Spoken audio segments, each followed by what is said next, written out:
The US passed an aid package to Taiwan and might be sanctioning China. TikTok might be dead, and floods are devastating Guangdong province. And more on this week's China News Headlines. Welcome to China Uncensored. I'm Chris Chappell. Let's start off with something light. Biblical flooding. Massive floods are threatening tens of millions of people in southern China's Guangdong province as intense rains batter the area. Emergency response plans are underway to protect the 127 million people who live in the province. Let's just hope that this time they use those emergency response plans to actually protect the people instead of just diverting floodwaters into cities the CCP felt were less important, like last time. There has been damage to power plants in Zhaoqing. Unfortunately, those power plants were made in China. And the local government reports that over 110,000 Chinese citizens have required evacuation as of Wednesday morning. According to Xinhua News, so far 4 people have died, including a rescue worker, and 10 more remain missing. Floods are typical this time of year, but these have been historic, with rains coming earlier than usual. Chinese state media is blaming climate change, which is totally not a convenient cover for any of the CCP's infrastructure failures. Meanwhile, as usual, Beijing is angry. This time their ire is directed at the United States for daring to claim that China is fueling the Ukraine war, because the CCP would never do such a thing. Foreign Ministry spokesperson Wang Wenbing said the U.S. is making groundless accusations against normal trade between China and Russia. Normal trade, of course, includes staggering amounts of dual-use items like machine tools, drone and turbojet engines, and microelectronics. China insists that it subjects dual-use items, things that can be used for military and civilian purposes, to consistent regulations, and we know all about how thorough Chinese regulations are. And it's been a long time coming, but the U.S. is finally forcing China to divest ownership of TikTok. President Biden signed it into law this week after it passed Congress. The new legislation is giving ByteDance about a year to divest from the app or risk losing its biggest customer base, Gen Z Americans with way too much time on their hands. Beijing is very upset about this because it means losing one of its most powerful propaganda tools targeting American youth, such as this piece of absolute cinematic art where a Chinese man under threat from locals in a foreign country flashes his Chinese passport like a magical talisman, and they immediately bow and walk away. And here I thought China was supposed to be friendlier to the global south and the Western imperialist colonialist powers who use racist propaganda. Strange. That TikTok bill also included $95 billion in aid for Ukraine, Israel, and Taiwan. The package specifically includes $8 billion for Taiwan and nearby nations to contain the CCP and deter it from attacking. This has been a bad week for the CCP, and a good week for me. But the bad news for the CCP doesn't stop yet. Congress also passed a milestone data privacy bill that was unfortunately overshadowed by the TikTok bill.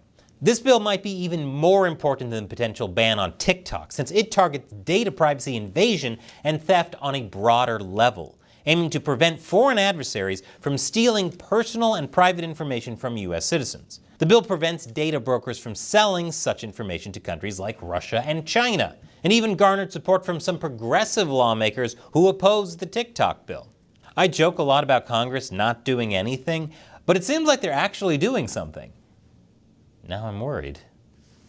And after the break, is the U.S. finally sanctioning China for its support of Russia? Welcome back. The UK and Germany have both arrested people accused of spying for the CCP.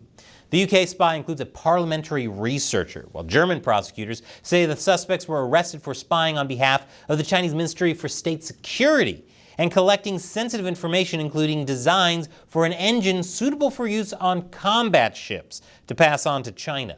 They also are accused of exporting a laser to China, which is banned under the EU's dual-use regulations. I wonder if those dual-use regulations apply to so-called normal trade between Russia and China. Because speaking of that, the U.S. is poised to sanction Chinese banks that are aiding the Russian war effort in Ukraine. The idea is to sever these banks from the global financial system in order to stop further support. The White House is also sanctioning Chinese and Belarusian firms for supporting Pakistan's missile program. But if anyone can smooth over U.S.-China tensions, it's U.S. Secretary of State Antony Blinken. He's visiting China. On the list of topics to be discussed are Chinese dumping of cheap goods on the global market, Beijing's regional aggression, and its support for Russia's war on Ukraine. Which sounds strangely similar to the docket for Janet Yellen's visit earlier this month, which itself followed over a decade of talks on similar subjects. Surely this time it'll work. But according to the Japan Times, Secretary Blinken is also likely to privately offer Chinese officials a heads up that President Joe Biden could adopt a tougher stance on China as the U.S. presidential race heats up, reflecting the current domestic political climate. In other words, he's saying, just be patient. We gotta be tough during the election year, but once that's done, we'll go back to being soft. Iran's failed attack on Israel may have caused China to reconsider its plan for invading Taiwan. They haven't given it up, they're just re-strategizing. Specifically, how Americans and their allies have the technology to significantly blunt an attack. China has been ramping up the pressure on Taiwan, opening new air routes close to Taiwan. The idea being getting more and more planes in the air near Taiwan to hide a military incursion. Beijing wants to redefine the status quo as the new Taiwanese president takes office, in light of China's utter failure to influence Taiwanese elections. Because unlike the US, Taiwan's attitude toward China won't change after an election is over. And now it's time for me to answer a question from a member of the China Uncensored 50 Cent Army, the fans who support the show on the crowdfunding website patreon.com/China Uncensored. And today's question comes from Ringleader. Chris, love the game channel. My question is, since the Uyghurs are part of the Muslim faith, why hasn't the Taliban, Al-Qaeda, or ISIS done anything to help them since they're being oppressed by a corrupt foreign power? Awesome, Ringleader. I'm glad you like my new gaming channel. I actually have a new video about China that I want to show you from that channel in just a minute. But yes, it's crazy that with all the persecution of Muslims by the CCP, Muslim-majority countries are largely silent. Why would the Taliban ignore what China is doing? Or Iran? Or Saudi Arabia? I think you get the idea. Which should tell you something. These groups aren't actually motivated by religion. They're motivated by power and money. Thanks for your question and your support, Ringleader. And here's that video I want to show you from my new gaming channel, where I recreate communist China in the game Dwarf Fortress. Click here to see it and let me know what you think. And as always, click on that orange button to support China Uncensored on Patreon. Once again, I'm Chris Chappell. See you next time.